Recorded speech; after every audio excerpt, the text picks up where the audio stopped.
Assalamualaikum warahmatullahi wabarakatuh. Baik teman-teman, hari ini kita akan belajar materi PPKN yang pertama mengenai pembukaan Undang-Undang Dasar. Di sana terdapat beberapa kata kunci mengenai makna setiap alinea. Lalu ada simbol Pancasila. Nah, apa saja simbol-simbolnya beserta artinya.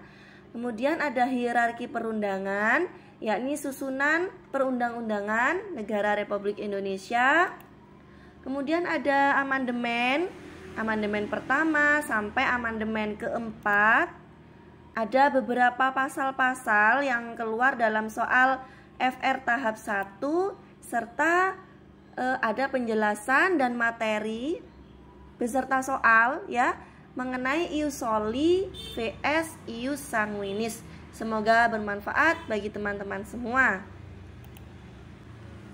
Makna yang terkandung di dalam pembukaan Undang-Undang Dasar 1945. Pada alinea pertama terdapat kata kunci hak merdeka ya. Teman-teman bisa mengingatnya bahwa alinea pertama itu memiliki makna hak merdeka. Yang pertama, menunjukkan keteguhan dan pendirian bangsa menghadapi masalah, mengungkapkan suatu sikap objektif. Nah, pada alinea kedua itu tentang cita-cita negara. Ya, di mana di sana ada menunjukkan kebanggaan dan penghargaan atas perjuangan bangsa. Apa yang dikehendaki atau diharapkan yaitu merdeka, berdaulat, adil, dan makmur, serta menunjukkan adanya ketepatan dan ketajaman penilaian. Pada alinea ketiga memiliki makna motivasi spiritual, yakni keyakinan atau kepercayaan menjadi motivasi spiritual bahwa kemerdekaan diberkati oleh Allah. Motivasi spiritual yang luhur serta menunjukkan ketakwaan bangsa Indonesia. Serta pada alinea keempat terdapat tujuan dan dasar negara. Ya, terdapat tujuan dan prinsip-prinsip dasar untuk mencapai tujuan bangsa. Bapak Ibu pasti sudah paham di mana tujuan bangsa Indonesia itu adalah melindungi segenap bangsa dan seluruh tumpah darah, memajukan kesejahteraan umum, mencerdaskan kehidupan bangsa, dan ikut melaksanakan ketertiban dunia.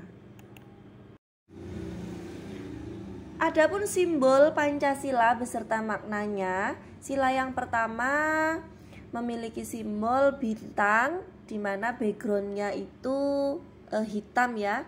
Ini memiliki arti bahwa simbol bintang menggambarkan sebuah cahaya ya, di mana cahaya kerohanian yang berasal dari Tuhan kepada setiap manusia. Lalu warna emas melambangkan kejayaan, kebijaksanaan, dan pemahaman tentang diri serta jiwa. Kemudian 5 lengan bintang melambangkan aspek kehidupan berupa bumi, udara, api, air, dan mengarah ke atas adalah Tuhan. Sila kedua memiliki simbol rantai, ya, di mana rantai terdiri atas mata rantai yang berbentuk segi 4 dan lingkaran yang saling berkaitan membentuk lingkaran. Nah, keterkaitan ini memiliki makna bahwa bangsa Indonesia saling terkait erat, saling bahu-membahu, dan saling membutuhkan. Pada alinea ketiga, yakni pohon beringin. Pohon beringin merupakan pohon yang besar yang bisa digunakan oleh banyak orang sebagai tempat berteduh di bawahnya. Hal tersebut dikorelasikan sebagai negara Indonesia, di mana semua rakyat Indonesia dapat berteduh di bawah naungan negara Indonesia. Tak hanya itu saja, pohon beringin memiliki sulur dan akar yang menjalar ke segala arah. Hal ini dikorelasikan dengan keragaman suku bangsa yang menyatu di bawah nama Indonesia. Simbol keempat Pancasila yakni kepala banteng. Kepala banteng ini memiliki filosofi sebagai hewan sosial yang suka berkumpul, seperti halnya bermusyawarah, di mana orang-orang berdiskusi untuk melahirkan suatu keputusan. Dan simbol sila yang kelima yakni padi dan kapas. Simbol pangan dan sandang tersebut menyiratkan makna bahwa syarat utama negara yang adil ialah yang bisa mencapai kemakmuran untuk rakyatnya secara merata, di mana padi menyimbolkan pangan, sedangkan kapas menyimbolkan sandang. Susunan atau hierarki peraturan perundang-undangan Negara Republik Indonesia. Yang pertama adalah Undang-Undang Dasar 1945. Lalu di bawahnya ada ketetapan MPR. Di bawahnya lagi ada undang-undang atau peraturan pengganti undang-undang. Di bawahnya lagi ada peraturan pemerintah.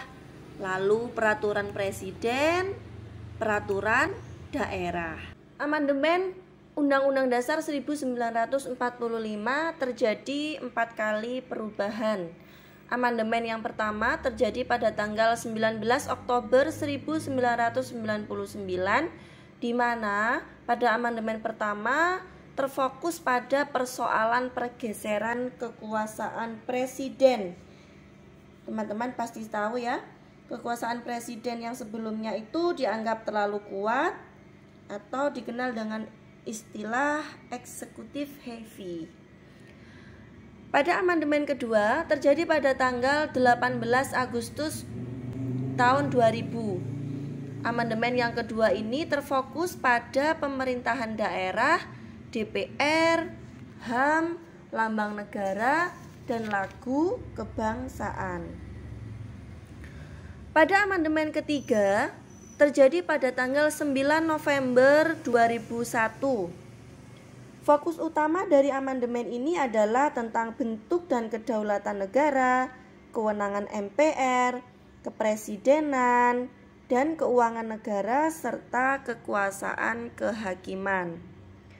Serta amandemen yang keempat terjadi pada tanggal 11 Agustus tahun 2002 dengan fokus pada status DPD sebagai bagian MPR, penggantian presiden, pernyataan perang, perdamaian dan perjanjian, mata uang, bank sentral, pendidikan dan kebudayaan, perekonomian nasional, dan kesejahteraan sosial, serta perubahan Undang-Undang Dasar. Beberapa pasal yang keluar sesuai FR tahap 1. Yang pertama pasal 27, yakni tiap-tiap warga negara berhak atas pekerjaan dan penghidupan yang layak bagi kemanusiaan. Lalu ada pasal 28, kemerdekaan berserikat dan berkumpul, mengeluarkan pikiran dengan lisan dan tulisan. Pada pasal 28A sampai 28C itu isinya ya tentang hak-hak asasi manusia. Pada pasal 29 artinya itu negara menjamin kemerdekaan tiap-tiap penduduk untuk memeluk agamanya masing-masing dan beribadat menurut agamanya. Pasal 30 tentang pertahanan negara serta pasal 31 tentang pendidikan. Nah, ini yang wajib kita hafalkan. Pasal 31 ayat 2, setiap warga negara wajib mengikuti pendidikan dasar dan pemerintahan wajib membiayainya. Ius Soli vs Ius Sanguinis. Konsep dasar dari Ius Soli adalah kewarganegaraan seseorang ditentukan berdasarkan tempat kelahirannya. Sedangkan berdasarkan Ius Sanguinis, kewarganegaraan seseorang ditentukan berdasarkan keturunan orang yang bersangkutan. Contoh soal Ius Soli vs Ius Sanguinis. Yang pertama adalah apatrid. A dilahirkan di Jepang dari orang tua berkewarganegaraan Amerika yang menganut Ius Soli. Namun karena Jepang berasaskan ius sanguinis, maka A tersebut berkewarganegaraan apa? Ya. Di sini ada kata kuncinya di Jepang, ya. Ini ius sanguinis. Nah, lahirnya di Jepang, sedangkan Jepang asasnya ius sanguinis. Padahal ius sanguinis itu berdasarkan garis keturunan. Nah, sehingga A tadi tidak dianggap sebagai kewarganegaraan Jepang. Lalu, ya, di Amerika menganut ius soli. Padahal ius soli itu berdasarkan garis lahir. Lahirnya di Jepang. Jadi, pada negara Amerika, seorang A tersebut juga tidak disebut sebagai kewarganegaraan.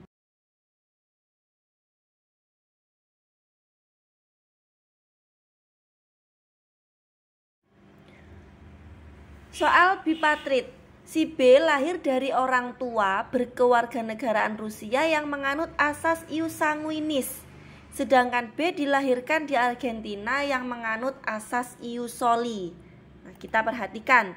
B ini lahir dari orang tua, ya. Jadi keturunannya itu orang Rusia, sedangkan Rusia itu menganut asas sanguinis. Sanguinis kan berdasarkan garis keturunan, sehingga si B diakui menjadi warga negara Rusia. Dan B dilahirkan di Argentina dengan menganut asas ius soli.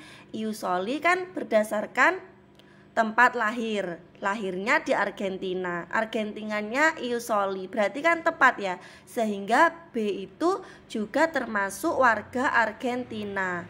Makanya karena B itu termasuk warga negara Rusia dan diakui juga sebagai warga negara Argentina, maka disebut dengan bipatrid. Terima kasih, semoga bermanfaat. Wassalamualaikum warahmatullahi wabarakatuh.